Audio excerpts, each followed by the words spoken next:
Good morning, good morning, good morning. Welcome to Walking Through Glass, the podcast with your host, Dr. Dana C. Brown.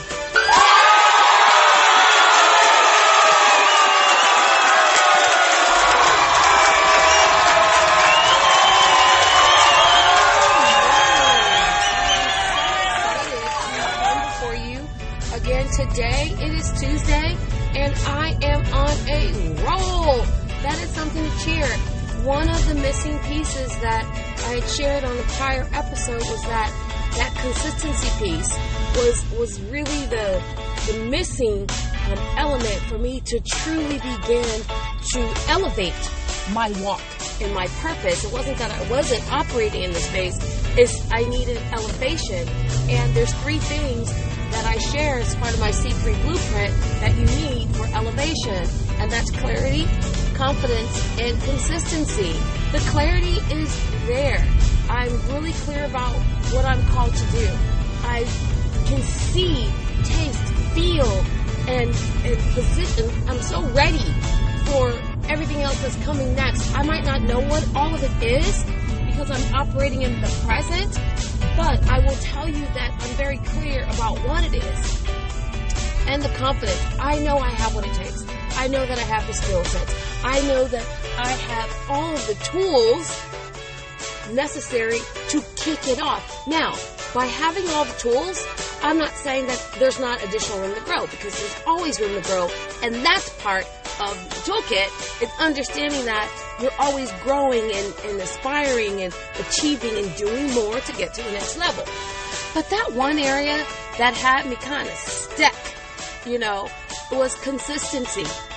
And I'll say that in my mind, I come up with these amazing ideas and I start working on the project. Now, if this sounds like you, please drop something in the comments. Let me know that I am not by myself, because as we walk through the glass, as we walk through all of the fear, the anxiety, the limiting beliefs, the doubt, the stressors that really plague us, as women, as humans, it's great to know that we're not alone.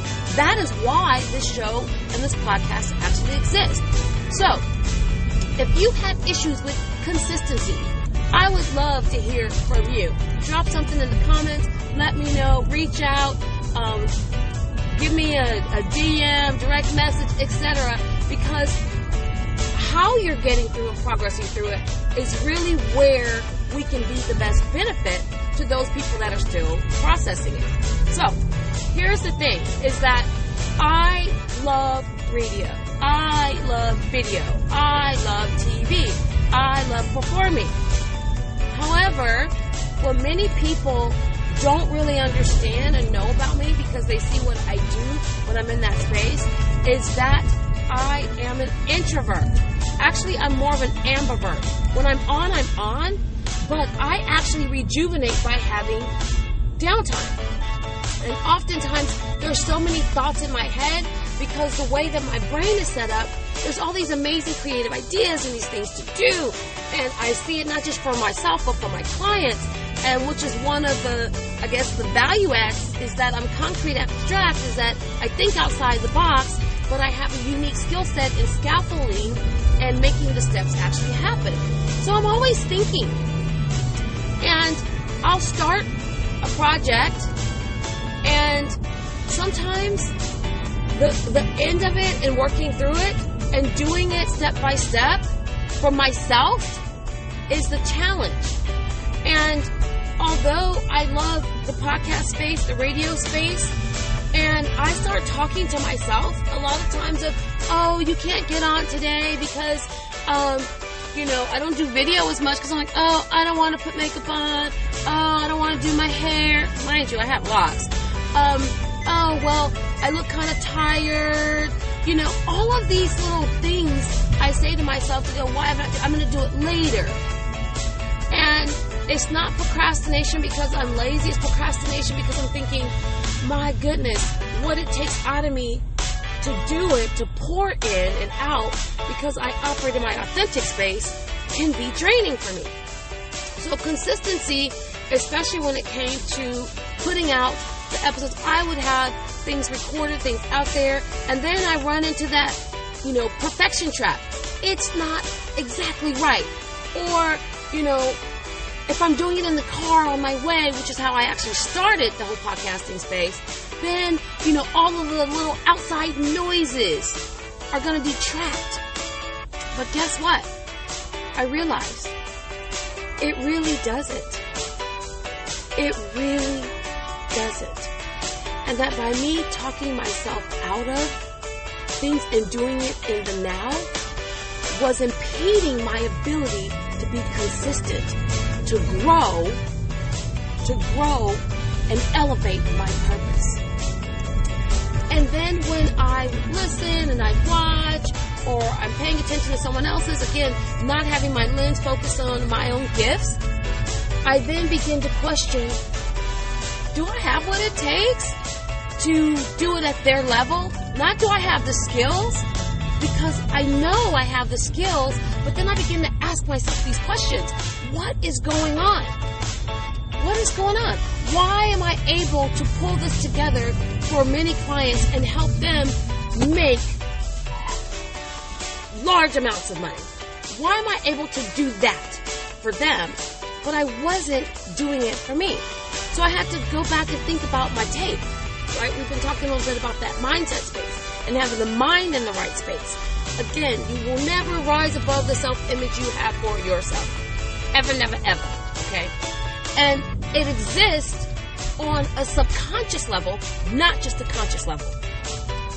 And when I thought about my time, you see, here's where I'm going to connect it all and pull it all together for you, is that when I thought about my time, it was, the time that I could be using to pour into my own business and my own projects, for some of my projects, because I was thinking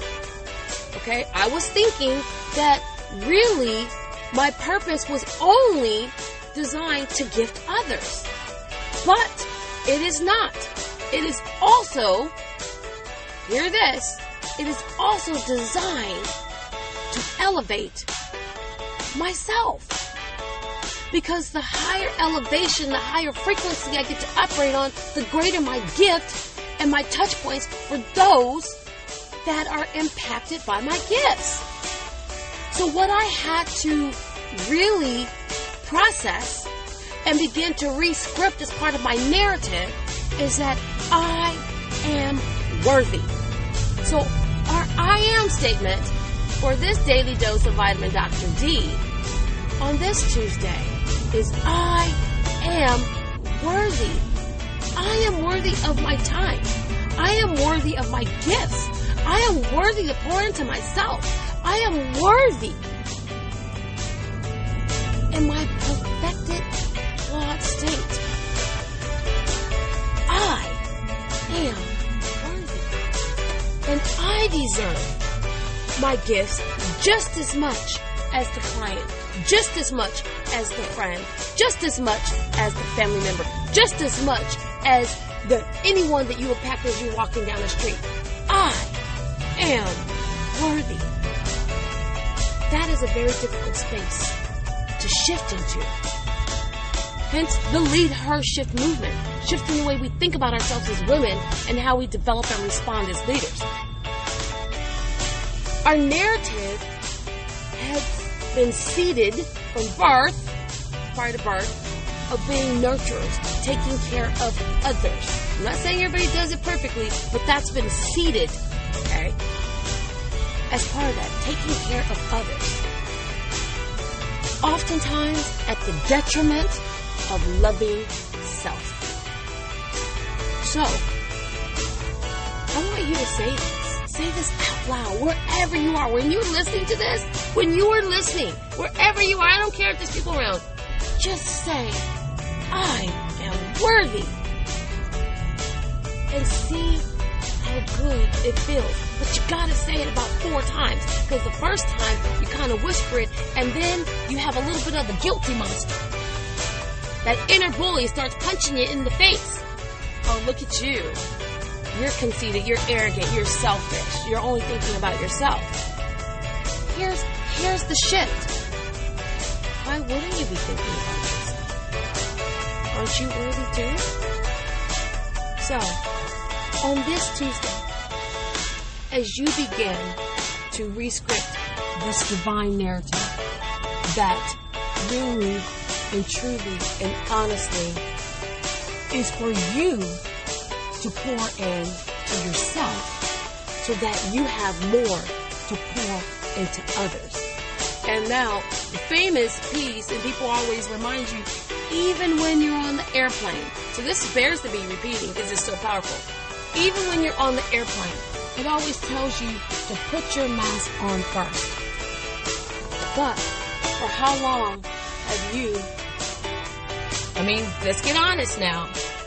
How long have you been leaving yourself to last?